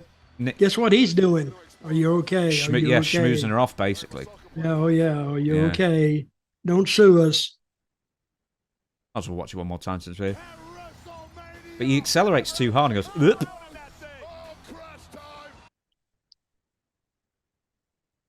Now, I wonder where Nick Khan was. He was on the floor. He had to be. Oh, yeah. To get there that quick. Yeah, he was well in damage control there, wasn't he? And he's thinking, well, that woman apparently has a lot of money, unless she's to buy that seat. Did he hit that woman? No, he didn't. Look, right, all he does it looks like she disappears there for a second. Yeah, but it's like delayed. Like, he goes into the barrier, right, and then she sits down. So I don't know if she was looking for compo straight away there, but I need to move the thing back over. I'm sorry. I'll do that one more time. Yeah. See what I mean? Let me see. She's totally delayed. I can't slow-mo this. Yep. She takes like a second and a half to sit down. Barely moves her at all. Okay. That was a disaster, diverted. If I'd have been there, I'd have fell out. Oh, my God. Oh, my heart. They'd have been all over me. Mm.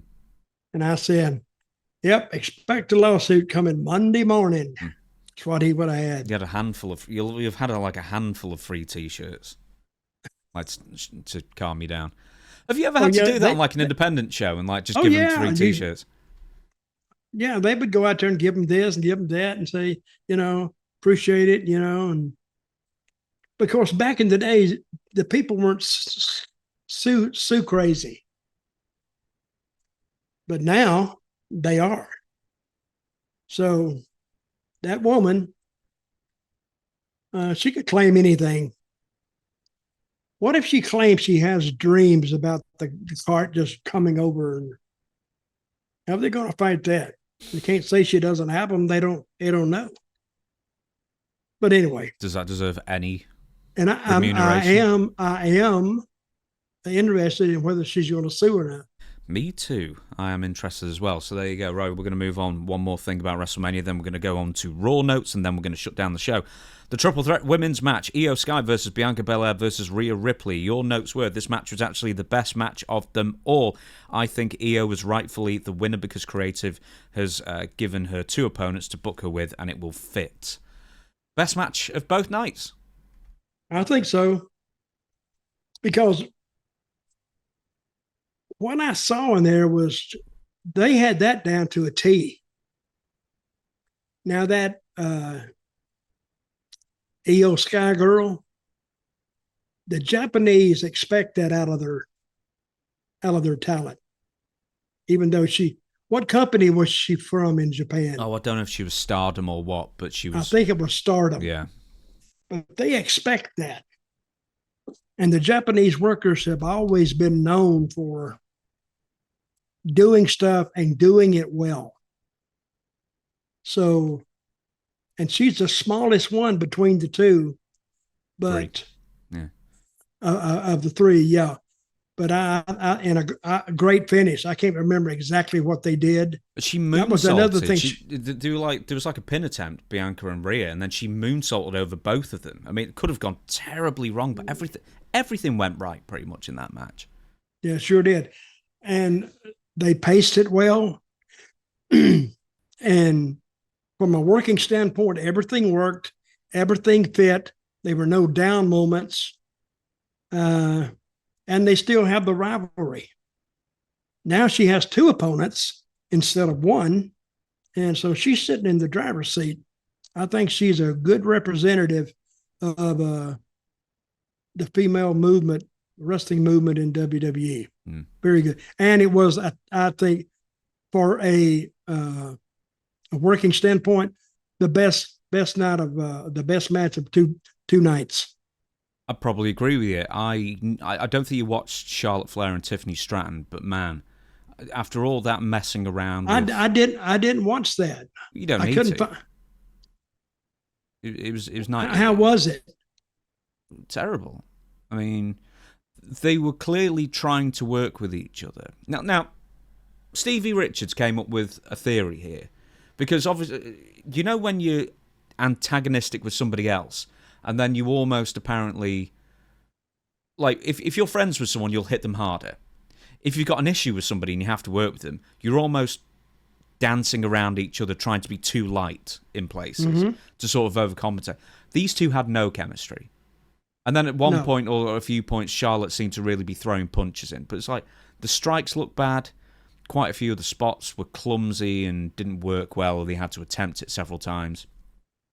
And then with this match with Rhea and Io and Bianca Belair, the strikes look crisp, all the moves look really good. Everything's rehearsed, we know that, but there's a wide chasm of difference between something looking rehearsed and something looking rehearsed and really good. And the Triple Threat match looked rehearsed and really good, and Tiffany and Charlotte looked like crap. How did the crowd respond to them? Muted mostly. They didn't give a shit. Yeah, and I think with Charlotte and Tiffany, that was like the semi-main of that night as well, before the Triple Threat match with CM Punk and Seth Rollins and Roman Reigns and Paul Heyman. So they were in a death spot anyway, and then they just had no chemistry. Well, if they were in the death spot, the creative figured they'd be in that spot. That's why they put them there. Yeah. See, there was nothing they could do in that match that was really going to pop the crowd. I think what got the crowd to get up and leave if they'd have put the belt back on Charlotte. And I think that would have really the morale in their dressing room would have really went down.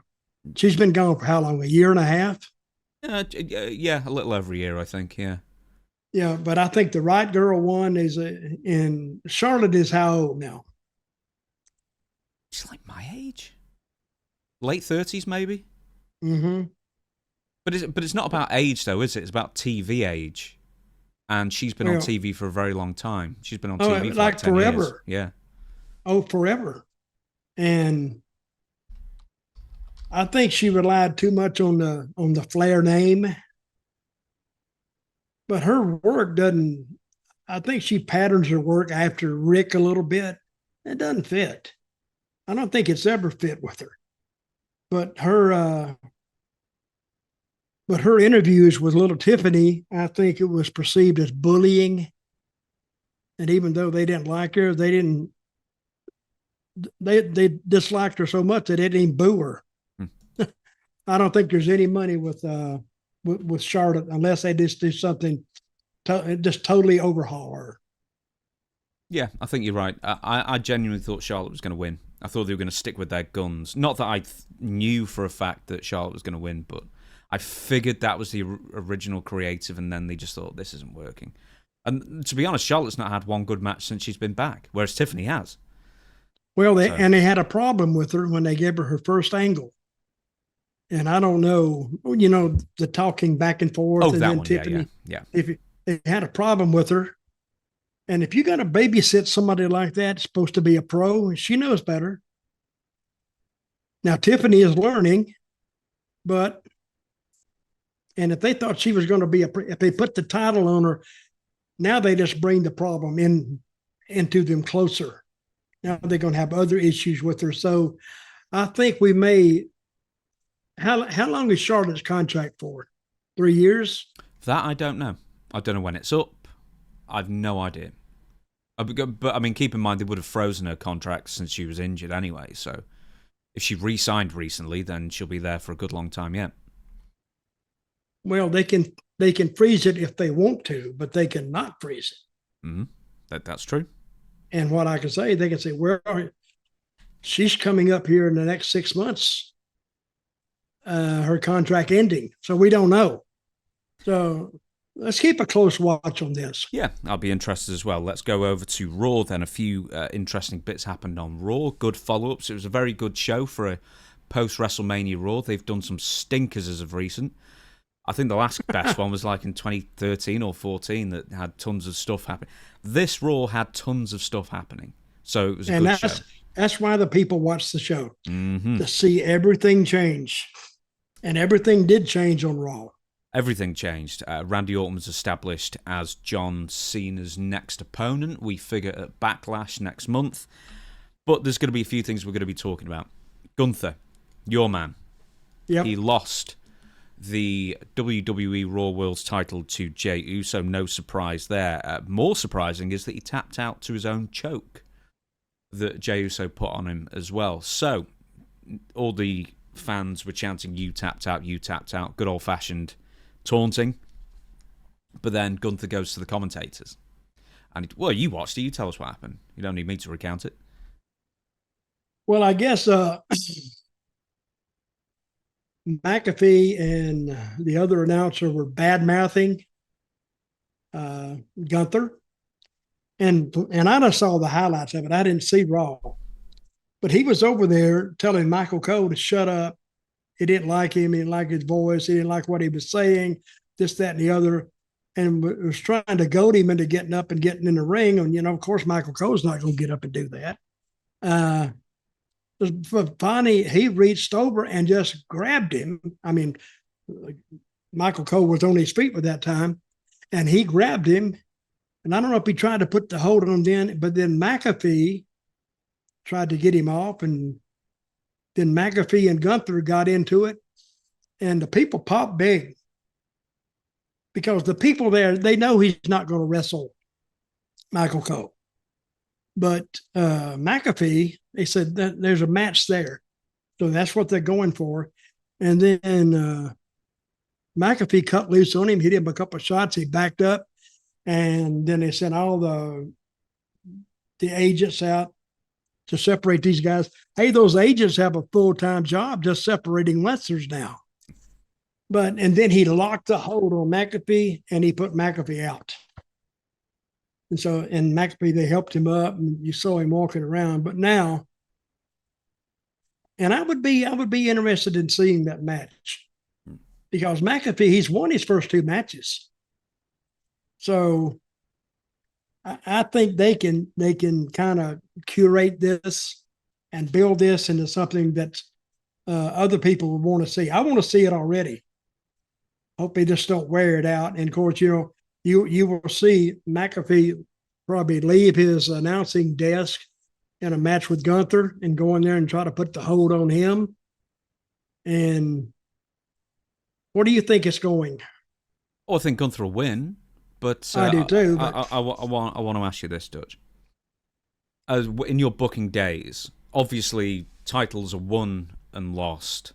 When somebody loses a title and loses it clean, but you still want to keep the heat on them, I guess. What were your go-to stories? What were your go-to angles to keep the heat on somebody who has just lost a title to keep interest from the fans' perspective? Well, this was a good step because wrestling fans, they have a future outlook on everything. Now they've already transitioned Gunther away from that loss, just disassociate with him. Now McAfee can talk about it. He got his ass beat. That's the heat now. So he's going to shut him up first. I think I hated to see him lose that title because I think that, but you've heard to say it, he doesn't need the title. And which one did he lose it to? Jay. Jay Uso. Jay the dominant one? Yeah. Okay. Yeah. But I think they'll put a lot of emphasis on McAfee and Gunther, and they can come up with, I think Gunther can really welcome him to the wrestling business because his other 2 were just fluffs. This won't be a fluff. He's going to make sure he's carted out of the ring in a stretcher, and they can deliver that. So and now Gunther has to now, since he's lost the title, he has to undergo a second getting over period. And one or 2 TBs, or no more than 3, would do that. I say 2. And I mean, McAfee has to really act like he's enraged. I would have McAfee leave the announce desk for a minute to go and take a phone call or do something emergency, or he has to go. And then Gunther comes out, and then have damn McAfee come down that ramp and get him from the back and just beat the crap out of him. Then they pull him apart again. And that shows fire on McAfee. You know, they might know that Gunther's going to win, but if McAfee is going to put up a fight, and then I would draw the line between Coleman and McAfee. And McAfee said, I had to protect your ass. And he said, I was fine. Yeah, you'd have thought fine. You said, man, he put me out with that. He said, man, I never had something hurt that bad. So, and he said, and we're going to settle this once and for all. I think there's a way to really build that, because, you know, when McAfee came on him, the crowd, they popped. Because in McAfee he can just handle this. You know, he didn't work back in the fall or in the early months this year because he had that NFL the college game contract day, going. yeah. Yep. And he was. I'm interested. I'm interested in this angle. I don't know where it's going. So, just to clarify what you said before, the best way if somebody loses a title is to disassociate, unless you're going to do the return thing, I guess, is to just completely disassociate by kicking off another big story immediately to divert the two people. That's one way. Or they can keep it going by coming back and doing something to that guy, beating the crap out of him, and then he can go around. But send it with McAfee. I agree with that. Now it's a misdirection. Now he's going to go back in on Jay again. He hadn't forgot it. He has a memory like an elephant. There was one other thing, right? I've only watched it once, so I'm sure someone's going to tell me the answer. But did you notice that someone in a gold jacket tried to jump in as well? And then half of the agents were trying to hold this guy back in the gold jacket. Who was that guy? I don't know. I didn't see that. Do I need to just go watch that back now and try and figure it out? Yeah, I figured it out. Yeah, I don't know the guy. Yeah, one sec. It's going to bug me. Hang on. Right, I'm not going to play this, but let me just try and find out where he is. Okay, so we'll try and just play this here. What side did he come from? At the right-hand side as you're looking at it. Where was he?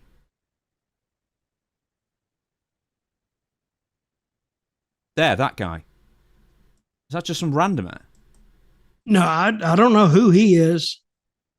That's not somebody working there, I'm sure. No, that's a fan. Yeah, you think a fan just ran in? Looks like it. Because you see about 4 or 5 people. There's a second one going after him as well. Who's that going after him? Who's that? Where at?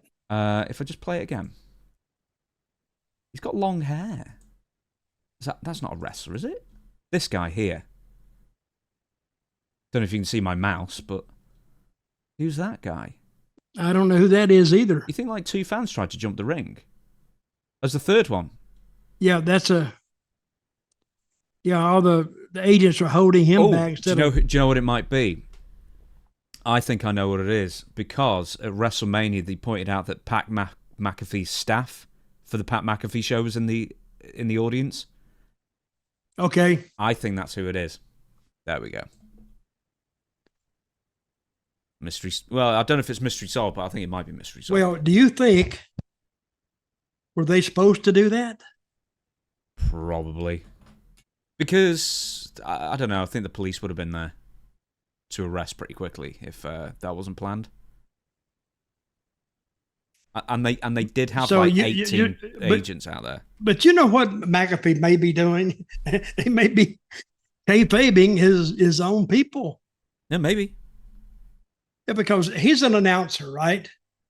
And they're supposed to work around him, and they might know it. But when it comes to him, no, you're not going to do this.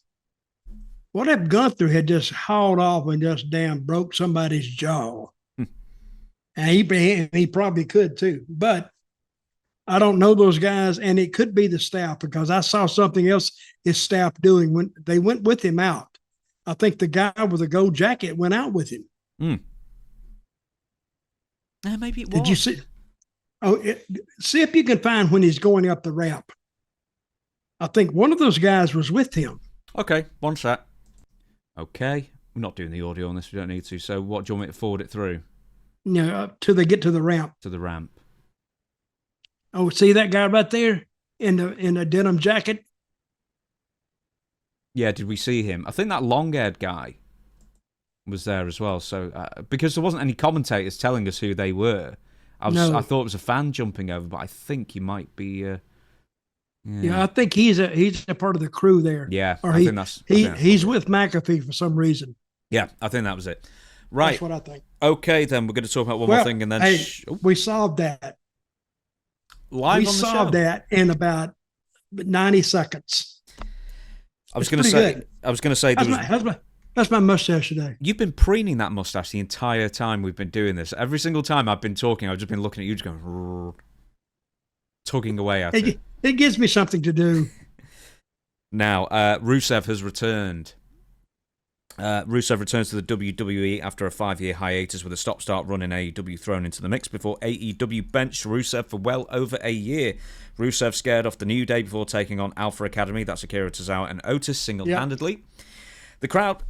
Is it me, or did the crowd not be that bothered by it after a bit?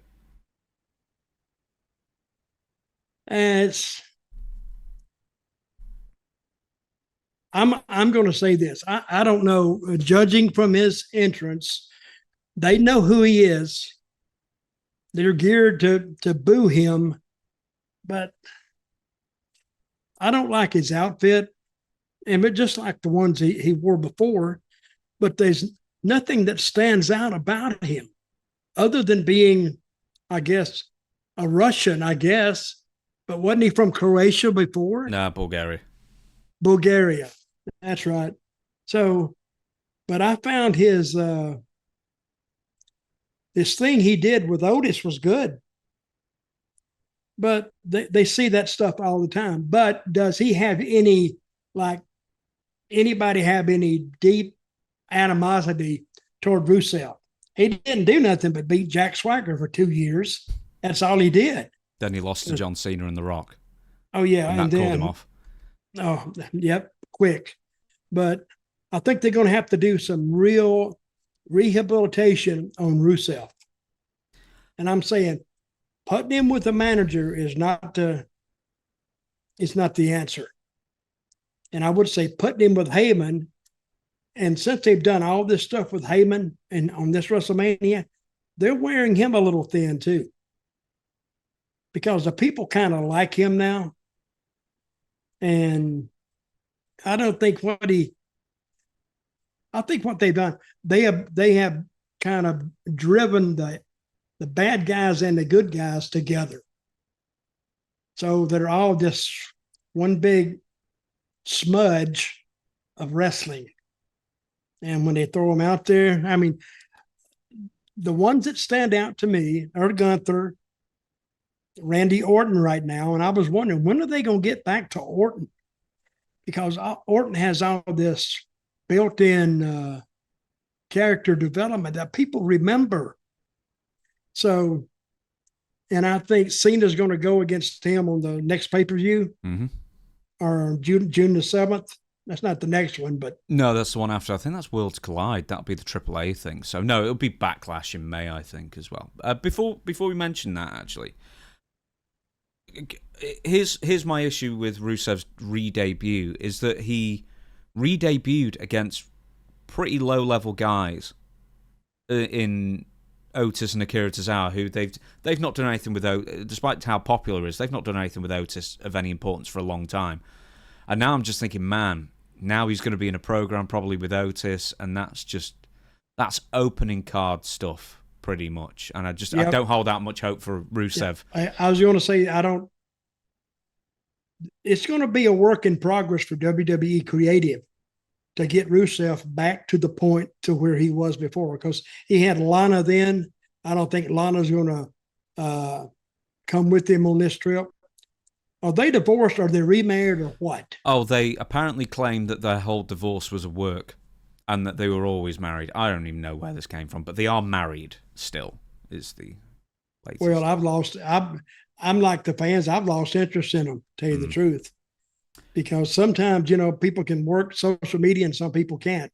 I don't think that worked for him. Let's end on this. Paul Heyman and Seth Rollins and Bron Breakker is the newest Paul Heyman guy. So you watch the IC title four-way. Both Penta and Bron Breakker were not involved in the finish of the match.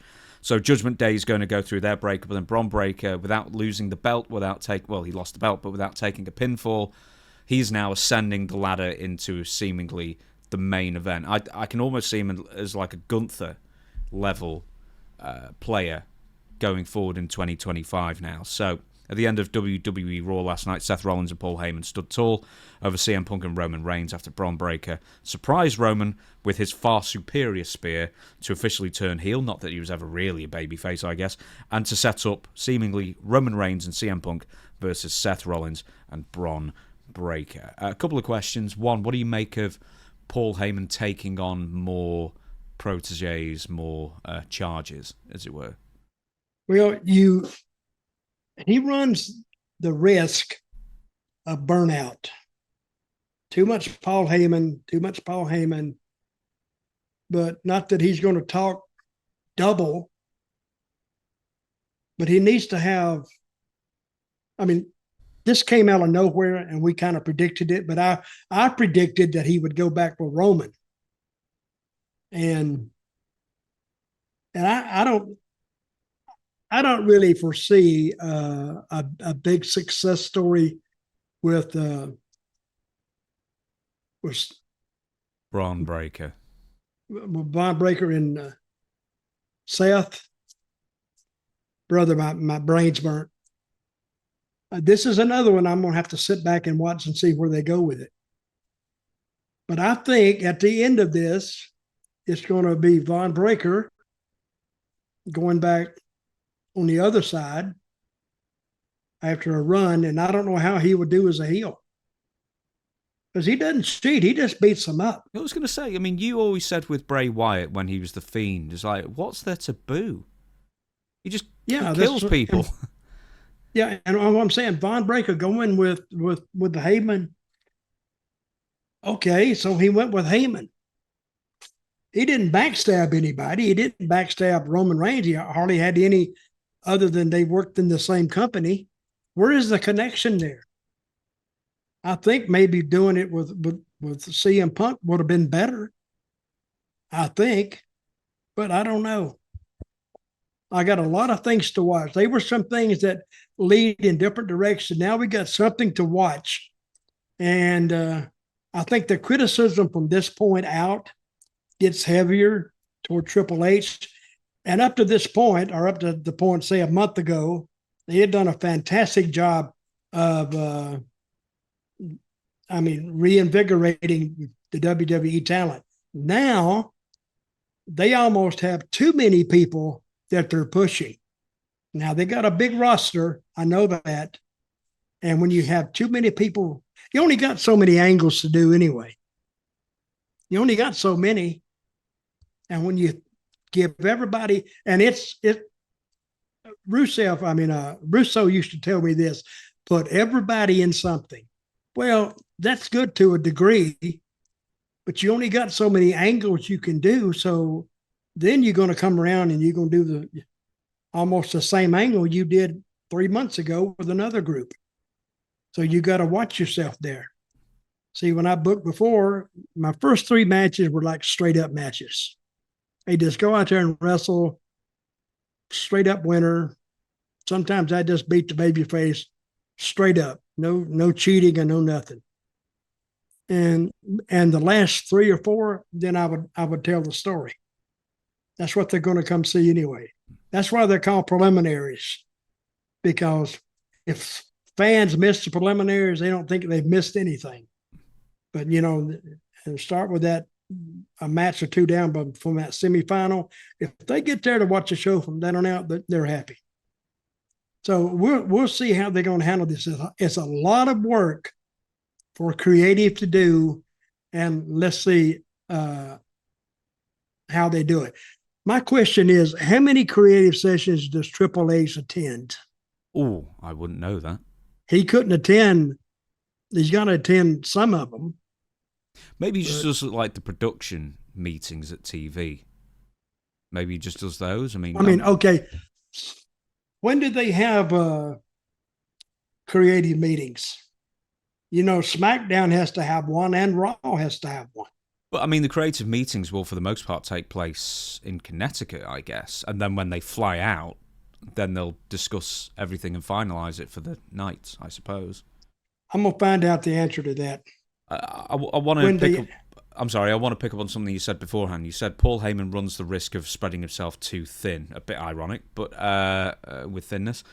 But what do you mean by that? Because here's the thing. Much. Too much. Here's the thing, though. What about Jimmy Hart and the First Family or something, or Bobby Heenan? They had like half a dozen wrestlers they were managing, and they'd appear multiple times on the show.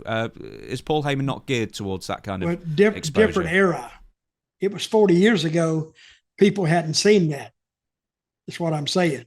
And it was the family, but But Paul Heyman, see what the people are going to know now. Why did he do that? See, we predicted he was going to do something. I expected he was going to kind of lay his damn dirtiness down for Roman, but he went with CM. So we have to see. Mm-hmm. Again, I'm like a fan here. I don't know where they're going, but I can tell you when something's not working, because fans can tell you that too. But we'll have to see with Paul. But Paul how long has he been there? At least 25 years. Well, in this latest run, he returned in 2011, but he debuted as an employee in 2001. So 24 years with a 5-year enforced sabbatical. Enforced sabbatical. He was fired. He's been fired 3 or 4 times, actually, as Paul. We call it, in the wrestling business, we don't call it fired.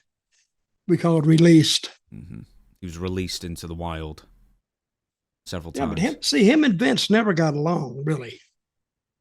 Because Paul always thought Vince's vision was old hat. Vince thought his way was the only way. So a lot of mistrust between them. Well, Vince isn't there anymore, so who knows how Triple H and Paul get on. But I was going to shut down the show, but I want to ask you one more thing. I've never noticed that before. On your shelf behind you, you've got like a stack of cowboy hats. Are any of those from your career? Or you just have some? Some guy sent me a bunch of cowboy hats. I've worn a few of them, but not during my career. I just want to know, because now I asked you this: did you never keep any of the the big ones that you used to wear? I don't know what happened to that one. I don't know what happened to it. See, when you move around, things have a tendency to get lost or left, and that's what happened. So you've always noticed my hats over there. No, huh? I never noticed. I just happened to see them now. You did. How long have we been doing this show? Oh, probably forever. I don't know. Years. I've just never noticed.